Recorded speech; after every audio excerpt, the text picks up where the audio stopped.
네, 안녕하십니까? 봄에는 어느 계절보다 이 우리 눈 건강에 신경을 많이 써야 한다고 그러죠. 자, 그렇다면 이 봄에 우리 눈을 불편하게 만드는 3대 질환이 있다고 하는데 이게 어떤 것들입니까? 네, 봄철만 되면 눈이 뻑뻑하다, 아프다, 간지럽다 등의 여러 증상으로 안과에 오시는 분들이 많이 늘어나는데요. 봄철이 되면서 급증하는 대표적인 세 가지 질환이 있습니다. 바로 첫째로 가장 많은 것이 알레르기성 결막염이고, 두 번째 전염성 눈병이라고 부르는 유행성 각결막염도 증가하고, 마지막으로 안구 건조증도 봄철에 증가합니다. 봄이 되면 아시다시피 이미 만개한 벚꽃을 포함해서 새로운 꽃들이 많이 피고 또 거리에도 생동감이 느껴지는데요. 이 아름다운 꽃피는 봄철이 알러지 경향을 가진 분들에게는 가장 지내기가 어려운 시기입니다. 여러 꽃가루뿐 아니라 새롭게 자라는 풀에서 발생하는 다양한 알러지 항원들이 급격하게 증가하고, 또 이 봄에는 미세먼지나 황사도 증가되면서 결막을 자극하기 때문입니다.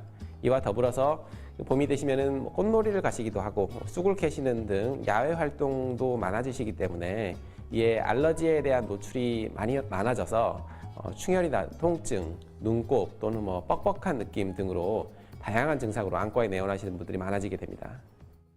그러면 지금 말씀하신 이런 질환들이 왜 봄에 유독 많이 생기는 걸까요? 네, 봄철에 알러지 결막염이 증가하는 원인은 말씀드린 것처럼 꽃과 풀도 새롭게 피어나면서 알레르기 항원이 증가되고 미세먼지도 많이 증가되는 시기이기 때문이고, 동시에 바깥 활동이 늘어나는 것이 원인입니다. 한편 유행성 각결막염, 즉 전염성 눈병도 봄철에 증가하는데요. 원인은 이것이 기본적으로 바이러스 질환인데, 이런 질환은 독감과 마찬가지로 한 차례 유행이 되었다가 또 많은 사람들이 그에 대한 면역을 가지게 되면 이 바이러스가 다시 변이가 생기는데요. 대체로 변이가 겨울철에 많이 일어나서 봄철에 질환이 유행하는 경우가 많고, 또 봄에는 학생들이 개학을 하고 또 유치원, 어린이집 등 다양한 단체 생활이 시작되는 때가 봄이기 때문에 어린이, 청소년들에게서 유행이 되기가 쉽고 또 가족들에게 전염되는 경우도 많아지게 됩니다.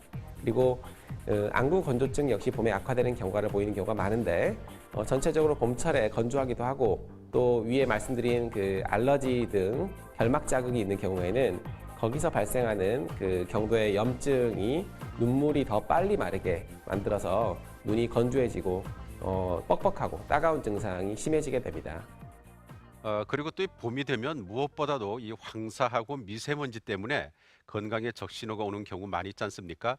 이 황사와 미세먼지가 우리 눈 건강에 어떤 영향을 주고 있습니까? 네, 봄철 황사나 미세먼지는 납, 카드뮴과 같은 중금속 물질이나 이외에도 다른 다양한 자극성 물질들이 포함이 되어 있는데요. 이러한 물질들이 알레르기의 항원으로 작용을 합니다. 또 황사에 포함되어 있는 여러 중금속들이 몸의 세포의 활력을 떨어뜨리고 세포를 손상시키기도 합니다. 마치 미세먼지가 기관지와 같은 호흡기관을 직접 자극하는 것처럼 눈의 표면인 각막과 결막에 상처를 낼 수가 있고, 이로 인해서 이물감을 더 많이 느끼게 되고 염증이 생기게 됩니다. 자, 그러면 이런 미세먼지하고 황사로 인해서 우리 눈에 자극을 받게 되면 어떤 증상들이 나타납니까?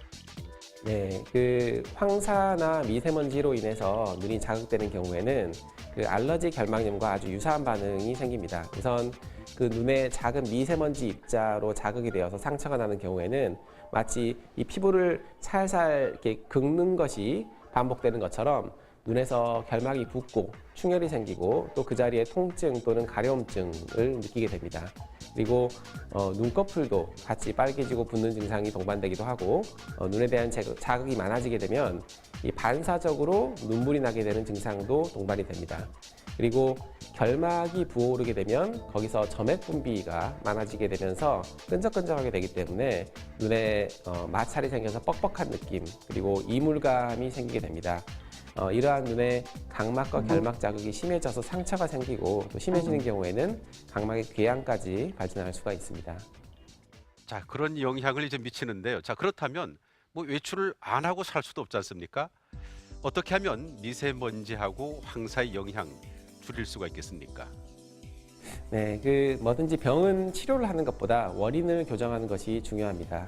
봄철 알러지 또는 유행성 결막염도 이에 대한 노출을 막는 것이 중요한데요. 황사나 미세먼지가 심한 날에는 가급적 외출을 삼가시는 것이 좋고, 또 외출을 해야 한다면 렌즈를 착용하시는 것보다는 안경을 착용하시는 것이 자극을 줄이는 데 도움이 됩니다. 이물질이 대기 중에 많으면 눈에 상처를 줄 가능성이 높아지는데, 특히 렌즈를 착용하시게 되면 더 많은 마찰을 유발을 하고 눈을 더 건조하게도 만듭니다.